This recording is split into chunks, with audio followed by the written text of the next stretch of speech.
প্রিয় দেশের স্বার্থে অতীতে আমরা একসাথে কাজ করেছি, আগামীতেও দেশের স্বার্থে ইনশাল্লাহ আমরা একসাথে কাজ করব।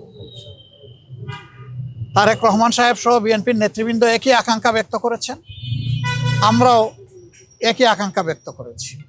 সবকিছু ঠিক থাকলে আগামী 12 ফেব্রুয়ারি ত্রয়োদশ জাতীয় সংসদ নির্বাচনের পর জাতীয় সরকার গঠনের কথা বলছে জামায়াত ইসলামী।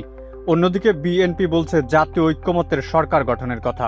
প্রশ্ন উঠেছে, বিএনপি ও জামায়াতের দুটি প্রস্তাবের মধ্যে কোনো যোগসূত্র আছে কিনা অথবা কোনো পার্থক্য আছে কিনা।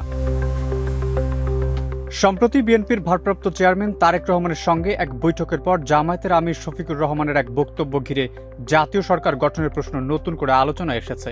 যদিও সেই বৈঠকে জামায়াতের আমির সুনির্দিষ্ট কোনো সরকার কাঠামোর কথা বলেননি, কিন্তু তার বক্তব্যে বলেছেন নির্বাচনের পরপরই সরকার গঠনের আগে তারা বিএনপির নেতাদের সঙ্গে কথা বলতে চান। তারা জাতির স্থিতিশীলতার স্বার্থে সিদ্ধান্ত নিতে চান সবাই মিলেমিশে। এই বক্তব্যকে ইঙ্গিতপূর্ণ বলে বর্ণনা করেছেন রাজনৈতিক বিশ্লেষকরা। বিএনপি চেয়ারপারসন খালেদা জিয়ার মৃত্যুর একদিন পর 1 জানুয়ারি দলটির গুলশানের কার্যালয়ে শোক বইয়ে স্বাক্ষর করতে গিয়েছিলেন শফিকুর রহমান। সেই সময় জামায়াত নেতা বৈঠক করেন বিএনপির ভারপ্রাপ্ত চেয়ারম্যানের সঙ্গে। ভিন্ন এক পরিস্থিতিতে বৈঠক হলেও জামায়াত নেতার রাজনীতি ও নির্বাচনের পরে সরকার গঠনের প্রশ্নে তাদের দলের মনোভাব তুলে ধরেন। বৈঠক শেষে জামায়াতের আমির সাংবাদিকদের বলেছিলেন, একটা সুন্দর পরিবেশ ফিরিয়ে আনার স্বার্থে মিলেমিশে ভালো কোনো চিন্তা করতে পারে কিনা সেটাও আমাদের চিন্তা করা দরকার।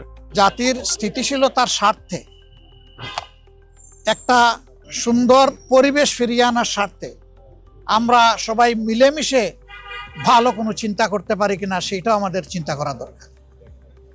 এবং আমরা এটাও বলেছি, নির্বাচনের পরপরই সরকার গঠনের আগেই আমরা ইনশাল্লাহ বসবো, খোলা মনে কথা বলবো, জাতির জন্য আমরা চিন্তা করব, জাতির জন্য আমরা সিদ্ধান্ত নিব।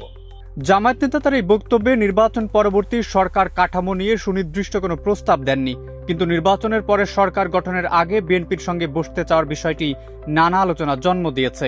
ওই বক্তব্যকে ইঙ্গিতপূর্ণ বলে মনে করছেন রাজনৈতিক বিশ্লেষকদের কেউ কেউ। জামায়াতের আমির শফিকুর রহমান বলেছেন, তার বক্তব্যে একটা ইঙ্গিত রয়েছে, যদিও তিনি ইঙ্গিতের বিষয়ে খোলাসা করেননি। তবে বিএনপি ও জামায়াত ইসলামীর যে সম্পর্ক এখন প্রকাশ্য বা দৃশ্যমান, তাতে টানাপোড়েন বা এক ধরনের বৈরিতাও দেখা যাচ্ছে। জুলাই গণঅভ্যুত্থানে আওয়ামী লীগের শাসনের পতনের পর বিএনপির পুরনো মিত্র জামায়াতই তাদের প্রধান প্রতিদ্বন্দ্বী হয়ে উঠেছে। দল দুটির নেতাদের পরস্পর বিরোধী বক্তব্য বা পাল্টাপাল্টি অভিযোগও করতে দেখা যাচ্ছে।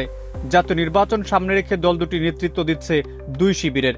বিশ্লেষকদের কেউ কেউ বলছেন, রাজনৈতিক পট পরিবর্তনের পর আওয়ামী লীগ ও এর মিত্ররা রাজনীতিতে অনুপস্থিত। সেই শূন্যতায় নির্বাচনে একটি প্রতিদ্বন্দ্বিতামূলক পরিবেশ দেখানো বা তৈরি করাও সক্রিয় দলগুলোর লক্ষ্য হতে পারে। তবে সরকার গঠনের আগে বিএনপির নেতাদের সঙ্গে আলোচনা চেয়ে জামায়াত নেতা যে বক্তব্য দিয়েছেন, তাতে দলটি বিএনপির সঙ্গে সরকারে যেতে চায় কিনা সেই প্রশ্ন আলোচনায় রয়েছে। বিএনপির আরেকজন প্রভাবশালী নেতা বলেন, সব দল মিলে সরকার গঠন করলে তখন সংসদে বিরোধী দলে কেউ থাকবে না, আওয়ামী লীগের শাসনের মতোই একপক্ষীয় সংসদ হবে। এ বিষয়গুলো বিবেচনায় রেখেছে বিএনপি। দলটি দেশ পরিচালনায় সহযোগিতা ও ক্ষমতার অংশীদার দুটি বিষয়ের মধ্যে পার্থক্য রাখতে চাইছে। তাই প্রশ্ন উঠেছে, বিএনপি জামায়াত ঐক্যমত্যের সরকার গঠনের সম্ভাবনা কতটা।